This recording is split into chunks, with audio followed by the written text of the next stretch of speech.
People see me as a miserable thing, stuck in the world of my own creation. I pity them.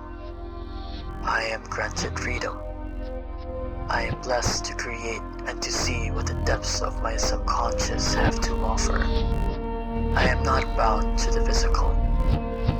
I do not care for your world. You have nothing of use.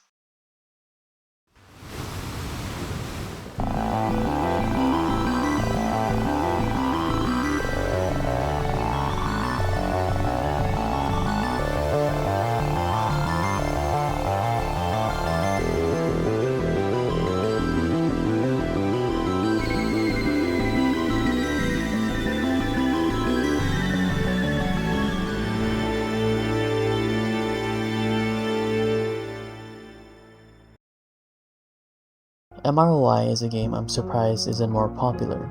To the world building and the PS2 graphics choice, I thought this game would be more talked about. Initially, I was pulled in because of a video I saw on my page. I wanted to give this game a go, so I clicked off the video to avoid any spoilers and downloaded it. We find ourselves in somewhere we've never seen before. This vast space feels empty with multiple tunnels to go through, yet each tunnel leads to a dead end. In the middle we see multiple bridges and a huge hole underneath them, and in the distance we see someone waiting.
This place seems to be a dream, specifically our dream. So who is she? Is she even real?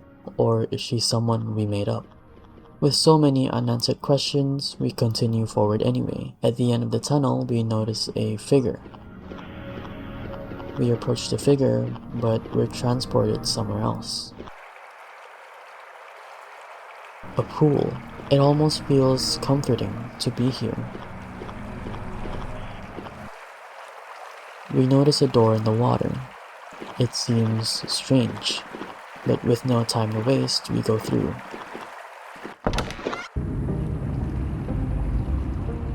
This place doesn't make sense. But then again, when do our dreams make sense?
We learn that the main character we play as is Lissa, and we're experiencing her dreams. The first dialogue we heard implies that these places we find ourselves in are Lissa's creations, except for Elpis.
We learn that Lissa experiences hallucinations from time to time, and that they're normal for her. So confirming whether Elpis is real or not remains unknown.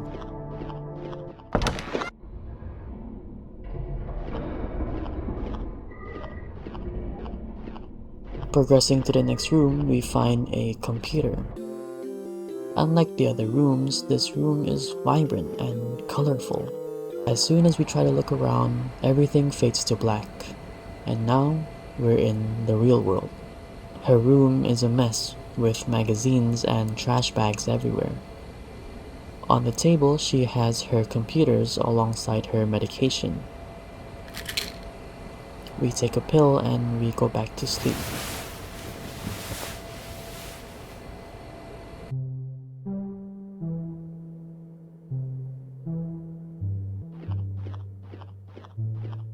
This is a cycle of sleeping and waking up, for reasons we don't know other than Lissa wanting to avoid the outside world. Whatever had happened to her before clearly affects her, even now. Sleeping and roaming in her dreams act as a getaway from the real world.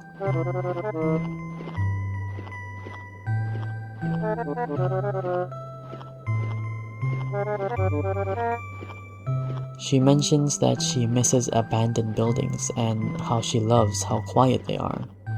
She finds loneliness comforting, away from the negativity and the judgment of other people. Nothing to bother her, just her and her thoughts.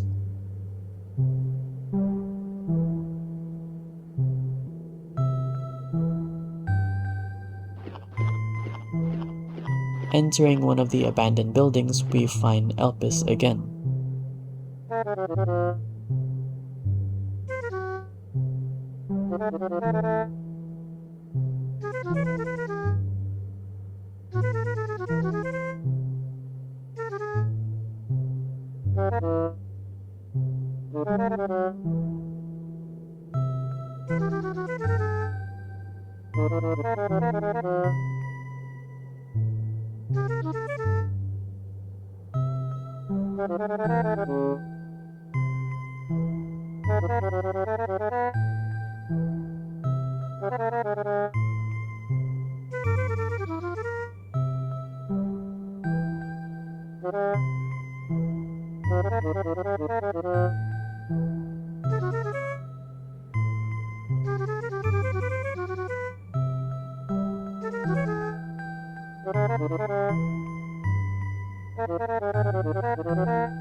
Lissa feels as though she's being watched, not by Elpis, but by Watching me suck in the freedom. I am blessed when it was.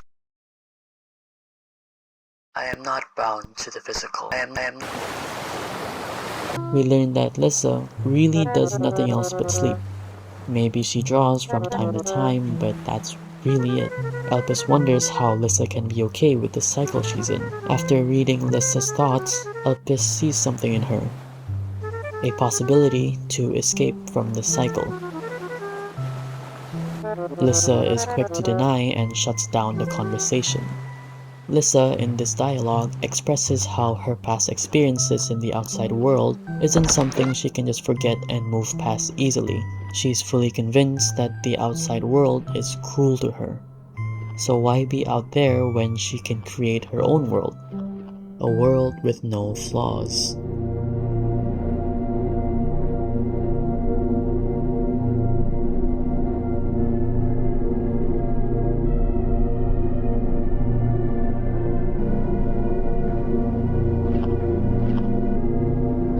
As we progress, we learn more about Elpis.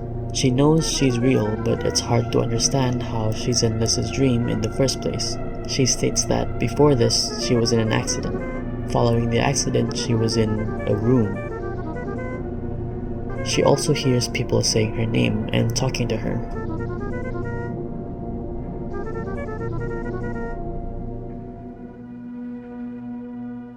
The only thing she's certain of is that she's real.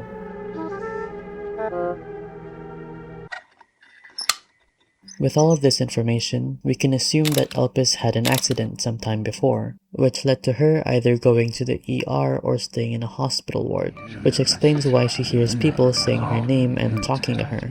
This also explains her appearance. The wires connected to her body shows that she's connected to some sort of machine, and her white glow resembles the white walls of a hospital ward. But a key detail here is how she isn't fully sure about her memories and when she started dreaming like this. She only knows that it's been like this for a while. This could imply that the accident she had led her to be in a coma. Realistically, studies show that people in a coma can actually hear if someone is talking to them. Machines like the EEG or the electroencephalography detects increased brain activity when someone in a coma hears a family or a relative talking to them rather than a complete stranger. So it is possible that Elpis is in a coma herself but is unaware. Moving on, another one of Lissa's dreams is a hospital hall. But wait a minute, doesn't this seem strange? The other dreams, despite not making a whole lot of sense, is what we expect in a dream. But this hospital feels a little too real. Is this really a dream or is this a memory?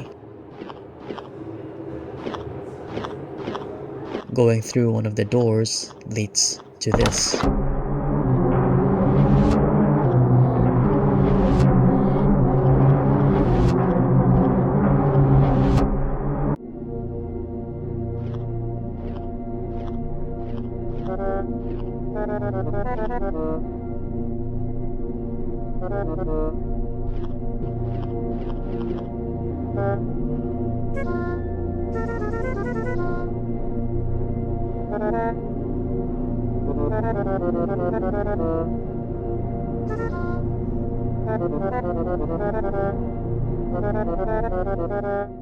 Lissa downplays their situation and wonders if they can be famous if they had some way to show the world their, quote, powers.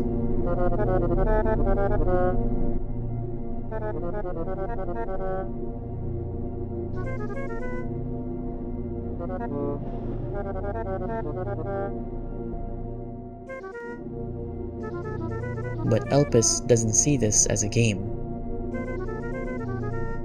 She's stuck here with no way to get out. She's even starting to forget how to talk. Elpis prefers that even if they could turn this into public information, that they should keep this as a secret instead.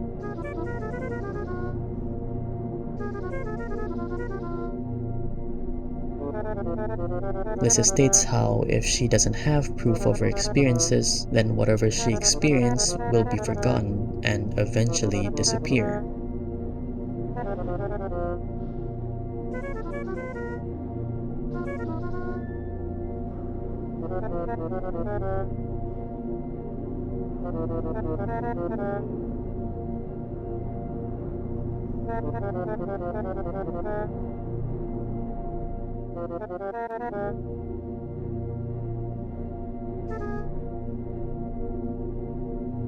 Looking around, clearly this isn't supposed to be like this. None of the other dreams were remotely identical to this place. You can't help but feel unsettled, and you should.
Whatever this is knows Lissa personally. Using what we have, this could be Lissa's subconscious, something in the back of her mind. Whatever you forget, I remember. This could imply her forgotten memories. Better yet, memories Lissa has, but tries to erase them from her mind. This thing has always known her since birth and will always be there when she inevitably dies. No matter how hard she tries to forget those memories, it will always be a part of her. Its paranoia is what made Lissa cautious of the outside world. She's scared to experience the same thing over and over again. So Lissa, as an instinct, avoids everything together, explaining why she's stuck in this cycle of sleeping and waking up.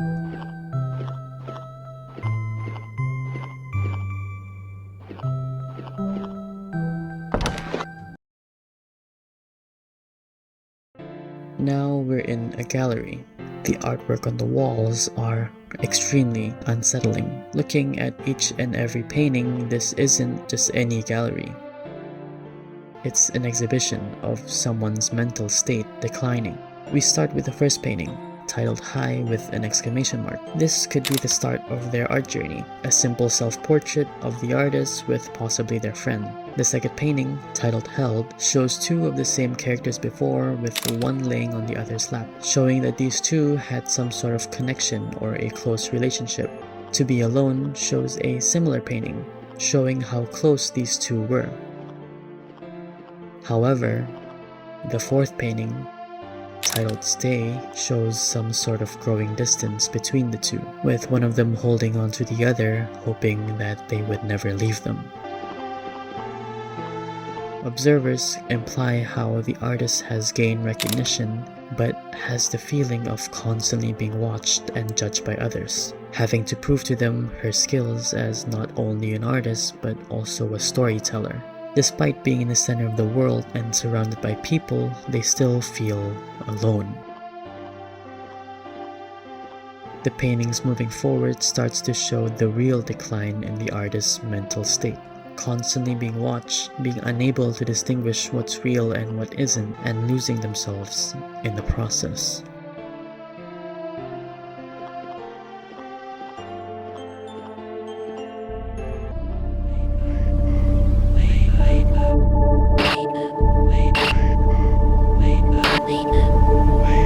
The artist wants to escape it, but it's already too late. They start to forget everything about them, their past, and their identity. Nothing matters to them anymore.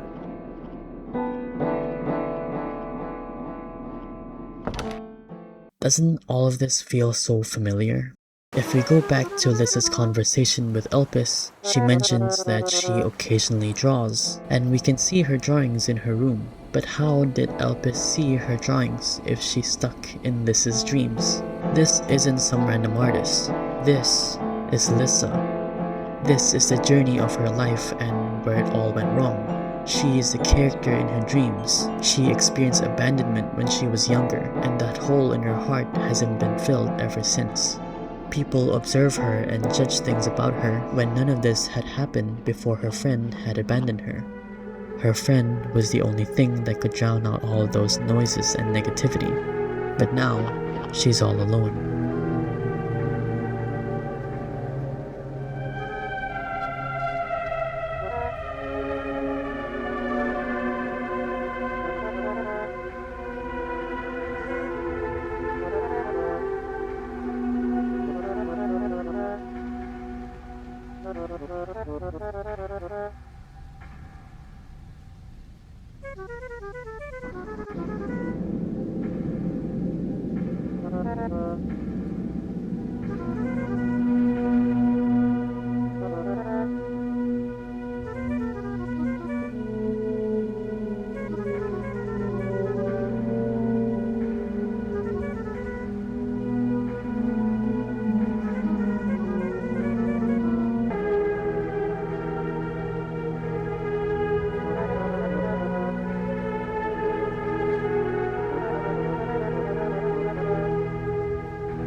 This is the final conversation between Elpis and Lissa. Lissa's tired of feeling targeted by the world, saying, hasn't she done enough?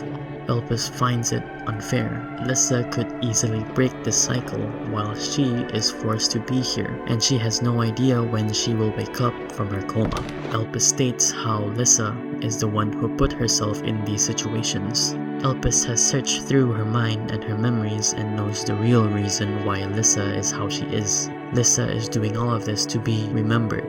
She deflects any personal statement about her because she doesn't want to accept the truth, to not face her worst fear of being forgotten. But in the end, no matter how much Elpis tries to convince her, she still doesn't want to accept it. Because of Lissa's stubbornness, she ignores Elpis's comments and chooses to change nothing.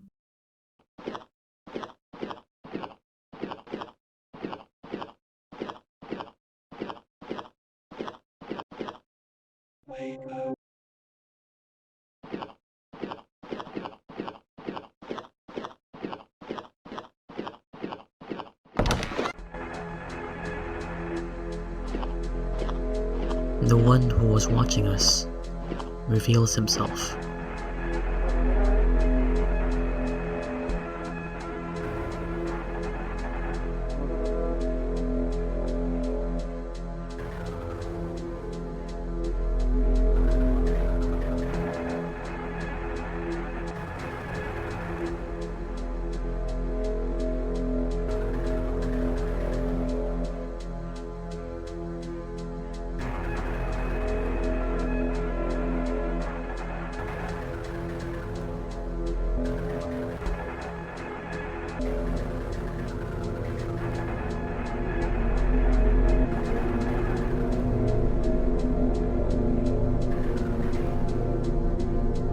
He seems to know a whole lot about Lissa. They've exchanged conversations before, and he's seen her drawings on the forum, but that doesn't explain how he knows so much about Lissa. Unless he's known her for a long time. This Watcher could possibly be her old friend, not the old friend who moved away and abandoned Lissa, but a different friend. This friend never had left, but she was the one who left. He was always worried for her. Ever since she deleted her page online, he tried reaching out, sending dozens of texts to Lissa.